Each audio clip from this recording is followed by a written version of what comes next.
Anathema,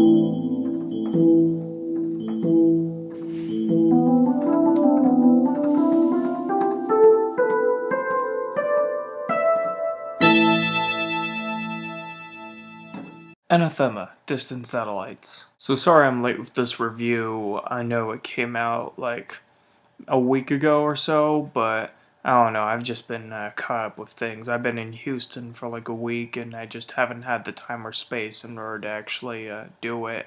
So I'm doing it right now. I just got back, and I'm in California now, so I'm just gonna get my thoughts out there on this release. So yeah, Anathema. I've really been a big fan of this band's work for the past couple of years now. It's really fun singing along with Vincent Cavanaugh in the car. He's a great singer. If ever I were to start a band or something like that, I'd cite him as like a big inspiration when it comes to me singing. He'd definitely be a key influence on my vocal style if that were to be the case, if I were to start a band of my own.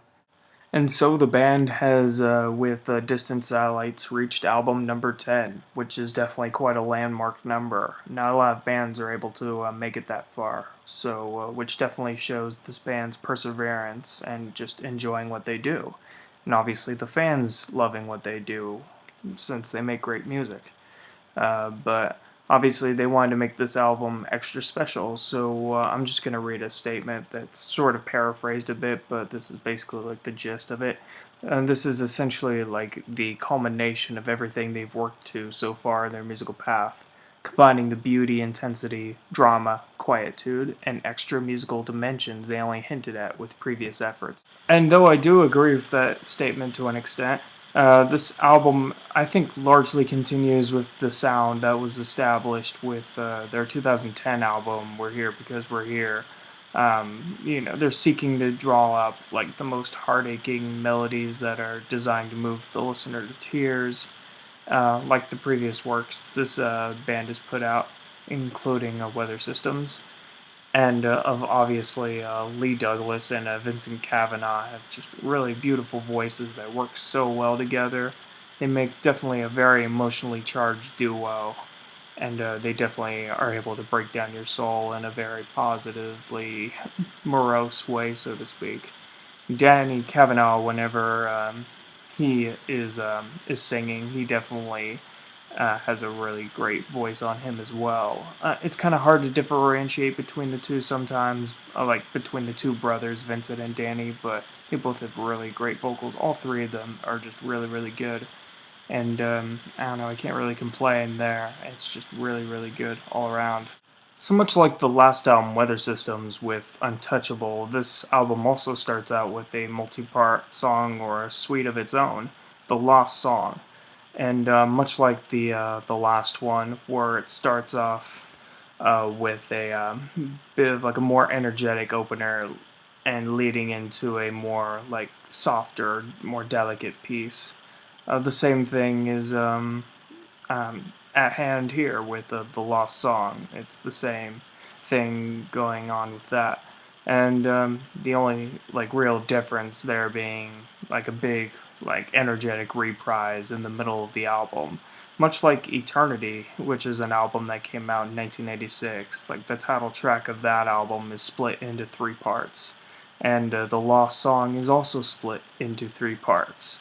And they kind of follow a similar structure there, even though Eternity is like it starts a few tracks in, but I guess you know what I mean if you've been following a lot of their album discography, if you know what I mean.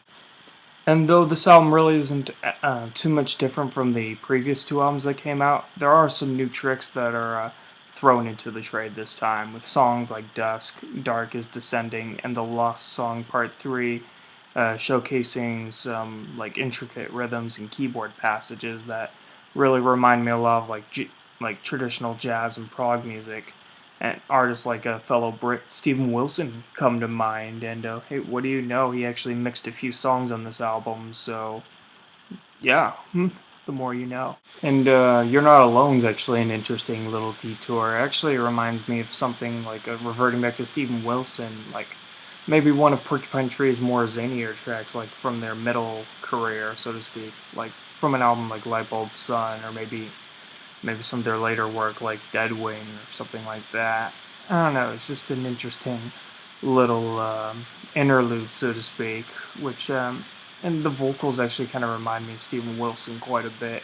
And there's some similar vocal effects going on that Steven Wilson often uses, but I don't know. It's just a little connection I made. It's just interesting to point out little things like that. I think add some interesting layers to this album that you would like to peel off. I think more so than the previous album, really.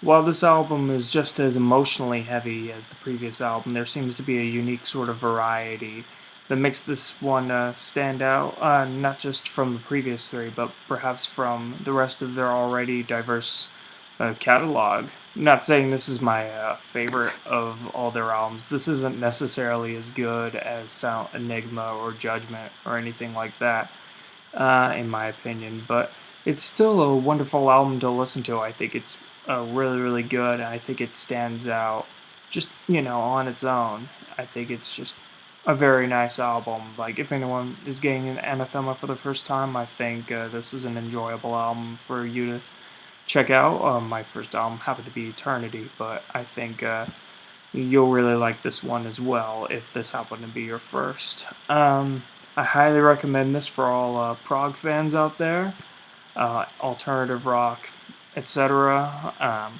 The death and doom metal fans, which of course I love. You'll probably just have to stick with Serenades and the Silent Enigma, but unless you like other stuff too. I'm not saying you can't like one or the other, but okay. Anyway, I'm rambling.